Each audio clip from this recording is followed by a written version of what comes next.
So hi, I'm here with the lovely hip-hop dance extraordinaire, Comfort Fedoke, and we're going to talk about all the things she's done and accomplished since she's been into the hip-hop industry, and I'm so excited to talk to her. I got a chance to dance at her hip-hop class yesterday at Dance 411, and I'm still feeling kind of sore, but how are you feeling?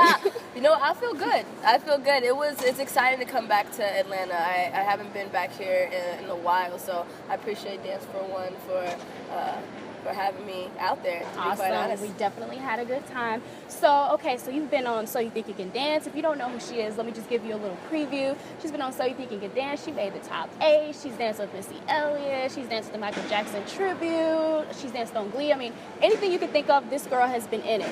So while you were on So You Think You Can Dance, what would you say was the most difficult genre for you? When I was a contestant, 2008, by the way, 7 years ago, the hardest genre for me was they kept giving me ballroom. Mm-hmm. I've never in the day of my life decided to touch ballroom and long dresses. I was 20 at the time, 19 when I auditioned for the show. So ballroom was definitely a challenge because as you see in my class, I'm very extremely high energy. Yeah. And what they decided to do was tone me down. Yeah. And put me on a dress, had my hair pulled back, took out my piercings that I did have. And had me had me floating, and so it was like that self-control and those like 1-2 steps, the up and down, heel, whatever, like the frame. I had no body control, so that was a challenge. But in the end, after like the third one they gave me, I finally felt like I was an expert. Good, just a little bit, not the best, but that was the challenge. So I appreciated that because I would have never done it for any other reason. That's awesome. So you are a hip-hop dancer, and it's a very male-dominated industry. So what did you do to kind of like break the ice and make them take you seriously? To be quite honest, I grew up around nothing but guys. Right. With dancing, I grew up with nothing around guys. I have nothing but god brothers back at home in Dallas, Texas. That's where I'm originally from. Stand up, Dallas. Yeah, stand up, Texas. What's up, Dallas? Yes. So basically, I just hung out with them a lot, and we battled, we sessioned, we went to like teen clubs, because obviously I couldn't get into the real club unless I was on the list with them. Yes. So, but I was always with them, and because their energy was so dominating, like it was easy for me to. I'm an energy-driven person, so. I enjoyed being around guys because they were a little bit more free. We played basketball, flag football, like whatever, something that just felt like I didn't necessarily have to be stuck into this box and being, just a girl dancer that's going to be just more pretty and, whatever. Sassy and sassy. Like I didn't want to be put into a box like that. So I made myself, I clung on to their energy, and we just kind of went back and forth, and that was when I was about like 15 when I was with them doing that. So I think it just gradually became this thing. We just danced in clubs and we just stayed around freestyle. I didn't stay around only choreo. We stayed around a lot of freestyle, and so that kind of developed who I was and my own voice. So that's why I was able to come to LA and get on the show and honestly dominate the guys and like try my best to inspire women as well. Yes, absolutely. I love feminist power and hip-hop dancing because it's definitely hard. It is. So it's tough. All the different genres and all the things they put you in So You Think You Can Dance, what exactly is dance to you? Like, how would you define it? If you had to explain to someone who didn't take hip-hop seriously, didn't take dance seriously, what is it to you? Dance is... I always say movement's my communication. Because I've traveled into so many different countries, and a lot of them don't even understand English. Yeah. But when I dance, I communicate with them.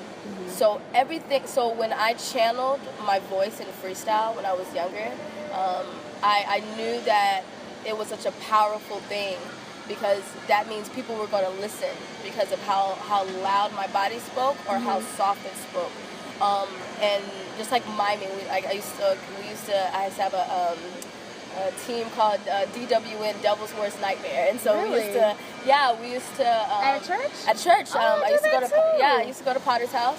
Awesome. In Dallas all the time, and so my god brother Corey, he mimes, and he's beautiful, and it's the silence to it, and then the music behind it, just I just feel like dance and music, it correlates together because you speak through it. Right. And whatever the artist is saying, you are honestly implementing it through your body. So if it's a negative kind of, whatever, like, you're saying whatever you want to say at that point. If it's something positive, you're positively saying it. If it's something that you're trying to get some type of anger out and your frustration, you're venting through your dance. But that's the challenge, because you want to be able to differentiate from one to the other. And so that's why I love it, and that's why dance to me is communication.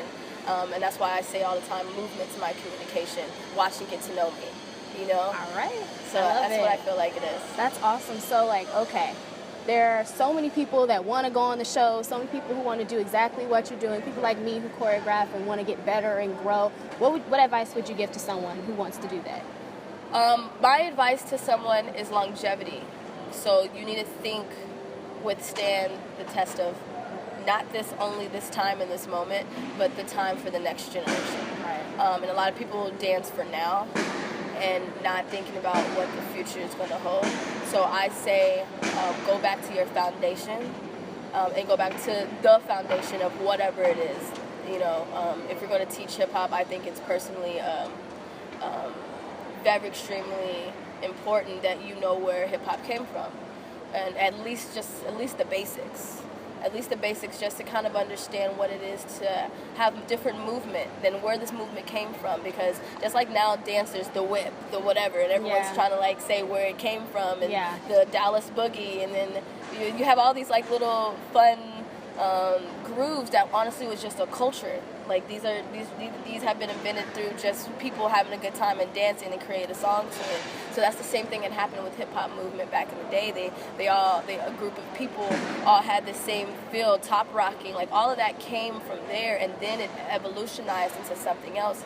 But to me, for any young new choreographer, an aspiring artist, dancer, whatever it is, I feel like you have to start from Hip Hop 101 to understand movement, and then be able to take the generation with you in the journey of where it evolutionized to, Right. I think that's what's important, to know about the electric boogaloos, to know about like people in New York, Elite Force, and all these different folks who've worked so hard to create the name hip hop, and worked so hard to create this feeling for people to kind of to feed off of. I think it's important for people to know those OGs, because they're still around and they still teach, they're still out here, and I think that makes a long lasting thing. And being able to dance with Missy Elliott, she's a lot of people don't. She's amazing, and even more so now working with her personally, she is the epitome of hip hop and female, and breaking that line. She speaks about whatever she wants to necessarily speak about. It can be positive, it can be negative, it can be like exposing certain people and certain things, and when she does it with the groove and movement, she has this natural feeling in dance, and she had a place for dancers, and to me that means longevity, because she can still come back right now and still hype everybody up. Absolutely, she sure can. So that means her sound and her movement had substance to last, and that still inspires people to this day. Now that's what dance and music should always continue to do. So that's why it's always good to know your background, to know what it is, to even stay relevant to this day. Right, that's absolutely right. I totally agree. So now that we've learned like a little bit about you, what can we expect for you next couple years? What are you working on? Woo! I'm working on so much. Oh my God. We're all excited. I'm working on a whole bunch of stuff, man. I'm honestly just trying to build a brand. Comfort is my real name, and so therefore I will utilize it as much as I possibly can. Brand it. Brand it. That's perfect. So I have a line called Na Comfort Zone, and Na, I'm also Nigerian. I'm half Nigerian. Okay. So Na means the, it's like a broken English pretty much. Okay. So it's Na Comfort Zone, the comfort zone, and that's my line. So I have snapbacks, which I have this, and I have t-shirts and different like fashion stuff that I want to dig more into and understand, and I do music as well. Right. But I've always done music, actually. I started doing music when I was 15, and I started writing when I was 13, and I actually went to school for journalism. Really? Yeah, I didn't go to school for dance. I went to school for journalism. I love to write. I love to write poetry. I love whatever.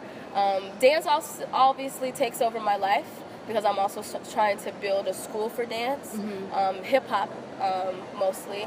But I'm trying to build a school, and I want to hopefully build it in Dallas to be able to have real, true, like, essence of hip-hop teachers, and also more of a new evolutionized teaching that happens now. So I plan on doing that, but that's in the near future. But right now I'm just choreographing, putting my music out every single month. I have a 5-song EPK with a 5-song EP with this producer named Billy Monroe. And I'm just honestly just putting out all the music that I've been doing over the years, and putting out my clothing line, and sessioning and training girls in LA, and training a crew of people, and battling. I still battle. I make sure I stay relevant to the actual dance form itself. So I'm still dancing with Missy Elliott. We have her new music video is coming out, so we're doing, she has a new song. Oh my God. We've been waiting for her to come back. I'm ready for this. And we're doing that, and that's this weekend actually. And then also I'm in a new movie called High Strung. Acting, because I've been also now pursuing in acting. So that movie is coming out in January in theaters, which we're really excited about. My name is Pop-Tart in that. It's so crazy. It works, because I used to love Pop-Tarts. Pop-Tarts are delicious. Yo, Pop-Tart, and they're bad now for you, obviously. They really but are. Dope. Strawberry frosted.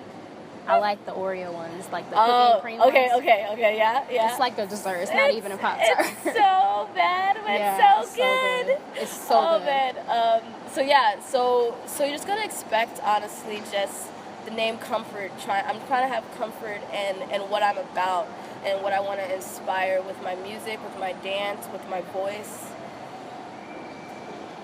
character. Like I just kind of want to be able to do all, so I don't have anything to regret. Do it all and get out your system. Well, I want to thank you for sitting here and talking to me. I know Absolutely. You're super busy, and I'm excited to have gotten to dance with you and hang out with you, and I appreciate you for talking to me. I appreciate you wanting to talk. For watching. Thank you. Peace.